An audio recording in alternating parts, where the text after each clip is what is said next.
Hola. Buenas. Bueno, vamos a ver hoy el origen de las especies con Manolo dentro de nuestro canal Biogéminis de YouTube. Bueno, la pregunta, ¿qué entendemos actualmente por especie? Bueno, por especie entendemos como aquel conjunto de organismos o de poblaciones naturales, ¿no?, que son capaces de entrecruzarse y de producir una descendencia fértil, estando aislados reproductivamente de otros grupos que sean afines, ¿eh? Bueno, ¿y cuántas especies hay descubiertas? Aproximadamente unos 2 millones, bueno, 2 millones más o menos, las que hay hoy por hoy. Vale, bueno. Existen multitud de definiciones de especies, ¿no? Venga. Pues una importante es, por ejemplo, la de Carlos Linneo, padre de la taxonomía nuestra, que ya tendríamos, lo voy a poner, padre de nuestra taxonomía en biología, que dice que hay tantas especies como las creadas por Dios. Por tanto, es fijista. Claro.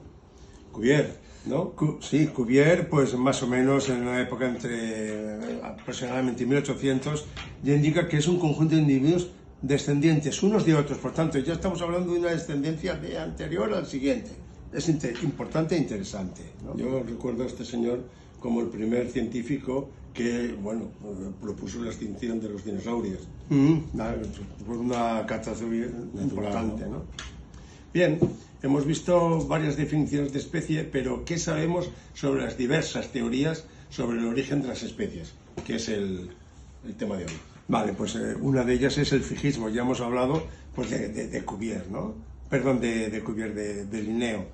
Pues el fijismo también hay otros antecesores. Antecesores como, por ejemplo, lo que sea Aristóteles. Aristóteles ya decía que todas las especies estaban hechas por Dios y que no habían sido inamovibles. Estamos hablando de cerca del 350 a.C., que ya es importante. Linneo, como ya hemos visto, fijista totalmente, pues, pero sin embargo ya tenía unos pequeños procesos como de pensamiento evolutivo. Fundador de la taxonomía. ¿Qué se entiende por transformismo? El transformismo es una idea que llegó a tener Jean-Louis Leclerc, el conde de Buffon. En él decía que estos cambios eran todos, existían cambios, pero eran cambios un poco como al revés, eran como degeneraciones. Por ejemplo, los monos eran una degeneración del hombre, ¿eh?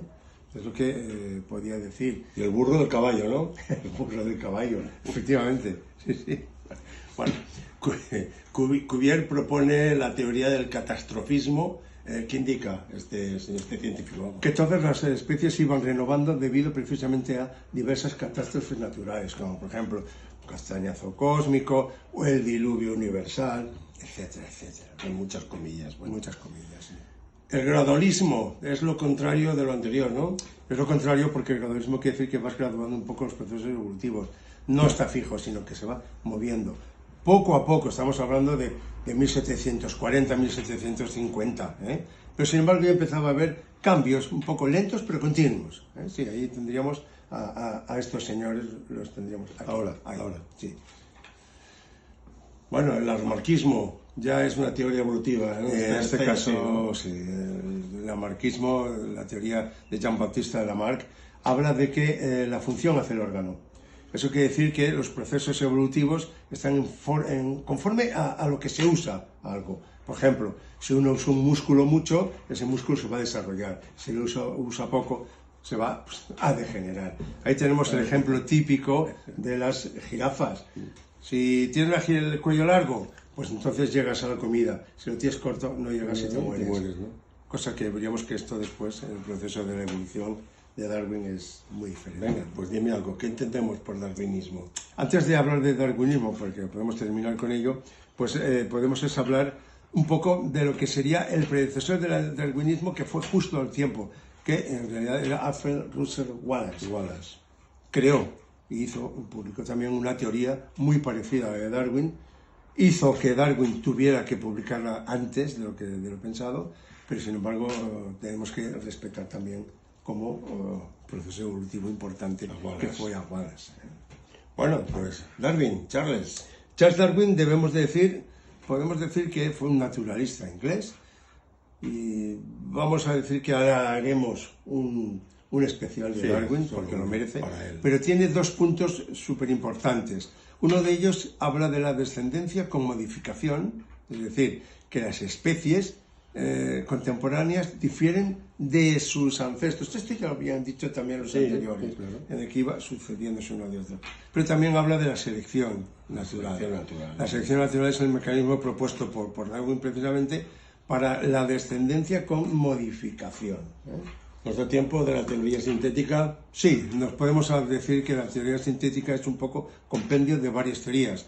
En este caso sería la selección natural de Charles Darwin.